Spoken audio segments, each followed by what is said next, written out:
Kızılcık Şerbeti yeni bölümünde neler olacak? Videomuza geçmeden önce Nursema artık mutlu olsun diyenler videomuzu beğensin, sayımızı görelim. Kızılcık Şerbeti'nden en güncel gelişmeleri takip etmek için ücretsiz bir şekilde kanalımıza abone olup bildirimleri açmayı ve hype atmayı unutmayın. Heyecanı bir an bile düşmeyen bölümü geride bıraktık. Özellikle son sahnede Asil'in Nursema ile İlhami'nin nikahına yetişme çabası bizleri ekran başına kilitledi. O an koridorda atılan her adım, arabada basılan her gaz saniye saniye gerilim oldu. Yetişecek mi, yetişemeyecek mi sorusu resmen bölümün kalp atışıydı. İlk olarak Nursema ile videomuza başlamak istiyorum. Son bölümde İlhami ve Nursema tekrar nikah masasına oturdu. Asil bu süreçte ne yapacağını bilemezken Nilay'ın kendisine getirdiği mektup sonrası bu nikahı engellemek için resmen koşar adım harekete geçti ve Asil'in yetişip yetişemeyeceği konusunda hepimize nefes kestiren dakikalar yaşattı. Nikah masasında saniyeler bile ağır ağır akarken Nursema'nın yüzündeki kararsızlık, ailesinin baskısı ve yaşadığı iç hesaplaşma da iyice görünür oldu. Bir yanda artık bitsin dediği yorgunluk, diğer yanda ya yanlış yapıyorsam korkusu vardı. Üstelik herkesin gözü onun üzerindeyken Nursema'nın tek başına karar verebilmesi zaten başlı başına mucize. Yeni bölümde Nursema'nın evet diyeceğini göreceğiz. Burada Asil'in içinde bir şeylerin koptuğunu, o anın onda büyük bir hayal kırıklığı bıraktığını da hissedeceğiz. İlhami ve Nursema resmen evlenmiş olacak. Normalde bize uzun zamandır Asil ile Nursema arasında bir aşk izleyeceğimiz hissi verildi. Ben bu konunun üzerinin hala tam olarak kapanmadığını düşünüyorum. Ama diğer yandan İlhami de ikinci kez aynı kaderi yaşayamazdı. Bunu size daha önce de söylemiştim. Bu yüzden bu evet aslında hikayenin yeni bir dönemece girdiğini gösteriyor. Asil'in yetişmesi, etrafı karıştırması, nikahı basması gibi şeyler olsa bile Nursema'nın artık tamam deyip bir karar verdiğini görmek önemliydi. Çünkü Nursema'nın en büyük sınavı hep başkalarının arasında sıkışıp kalmasıydı. Yeni bölümde Nursema ile İlhami'nin evlendiğini ve Nursema'nın İlhami ile aynı eve geçip yaşamaya başladığını izleyeceğiz. İlk süreçte Nursema'nın adapte olmakta zorlanması çok normal. Hem alıştığı ev düzeninden çıkacak hem de yıllardır taşımak zorunda kaldığı duygusal yükü bir anda sırtından atamayacak. Bir de üstüne yeni ev, yeni rutin, yeni çevre. Bunların hepsi onun gibi kırılgan bir karakter için kolay değil. Ancak İlhami'nin sakin, sevgi dolu ve sabırlı tavrı Nursema'ya iyi gelecek. İlhami'nin ben seni zorlamam, yeter ki kendin ol yaklaşımı Nursema'nın ilk kez gerçekten nefes almasını sağlayabilir. Bizim tek isteğimiz artık Nursema'nın gerçekten mutlu olması. Umarız Nursema zamanla İlhami'yi sever ve aklı İlhami'de, kalbi Asil'de olmaz. Çünkü İlhami'nin hiçbir kötü niyeti yok. Daha önce üzüldü. Bir kez daha üzülmesin. Hele ki bu ilişki Nursema'nın iyileşme süreci olacaksa en çok da İlhami'nin incinmemesi gerekiyor. Tabi burada izleyici tepkileri de çok belirleyici olacak. Her ne kadar dizinin gerçek hayat hikayesinden uyarlandığı söylense de yazılan senaryo bazen buna pek uymuyor. Geçtiğimiz bölümlerde izleyici tepkilerine göre değişen hamleleri zaten gördük. Bundan dolayı eğer izleyici Nursema ile İlhami aşkını benimserse ben bu ilişkinin kolay kolay bozulmayacağını ve hikayenin buradan ilerleyeceğini düşünüyorum.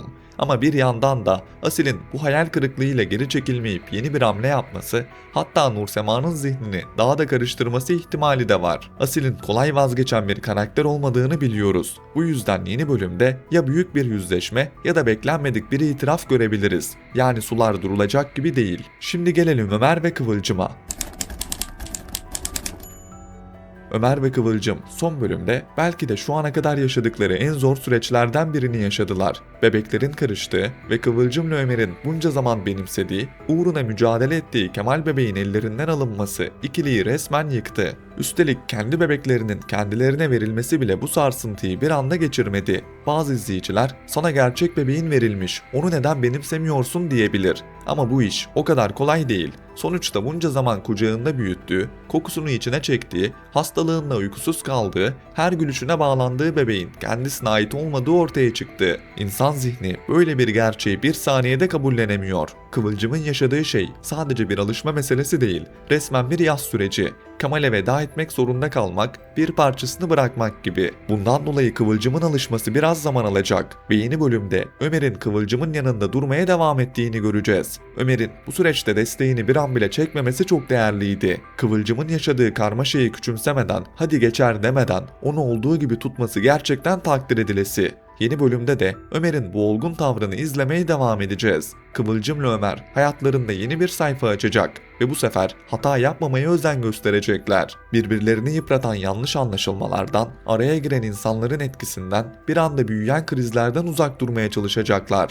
Özellikle ailelerin bu meseleye nasıl dahil olacağı çok önemli.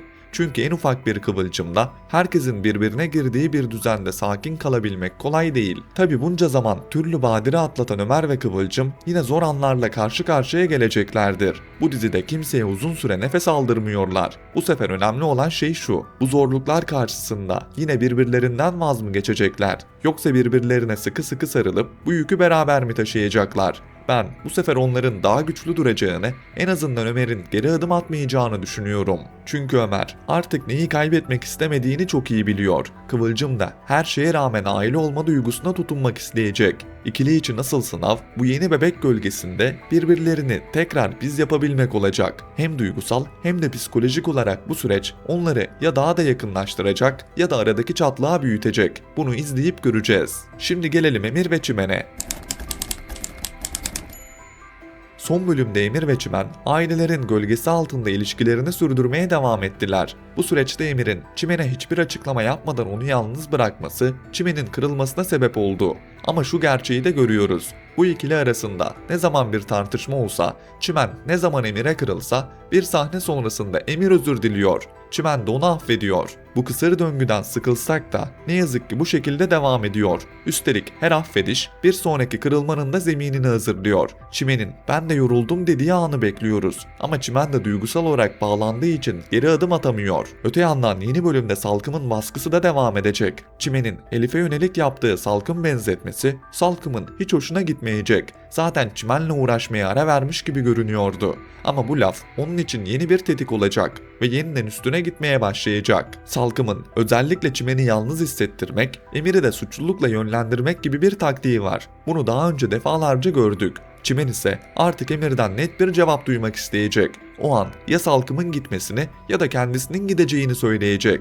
Emir annesinin etkisi altında büyümüş bir karakter. Bunu anlıyorum ama ilişkisini de bu denli ailesinin gölgesi altında yaşaması da doğru değil. Bir yerden sonra seviyorum demek yetmiyor. Bunun arkasında durmak gerekiyor. Çimen de bu yüzden ya ben ya o noktasına gelecek. Bizim şu ana kadar tanıdığımız Emir büyük ihtimalle yine Salkım'ı seçip Çimen'i yalnız bırakacaktır. Çünkü Emir'in en büyük sorunu karar verememesi değil, karar verse bile bedel ödemekten kaçması. Ama radikal bir hamle görüp bu sefer Çimen'i seçmesi de olası. Çünkü Emir'in kafası da bir hayli karışık ve artık o da boğuluyor. Emir ve Çimen aşkında dizinin en başındaki Doğa ve Fatih aşkını görmeyen yoktur. Resmen onların bir kopyaları gibi ilerliyorlar. Bundan dolayı gelecek bölümlerde geçmişte Doğa ve Fatih'te gördüğümüz bazı sahneleri bu sefer Emir ve Çimen'de görmemiz çok olası. Aynı sınavlar, aynı baskılar, aynı aile mi, aşk mı ikilemi? Bakalım bu sefer sonu nereye varacak? Çimen'in kendini ezdirmediği, Emir'in de ilk kez gerçekten cesur olduğu bir kırılma anı izlersek hikaye çok başka bir yere evrilebilir. Şimdiden söyleyelim, iş var.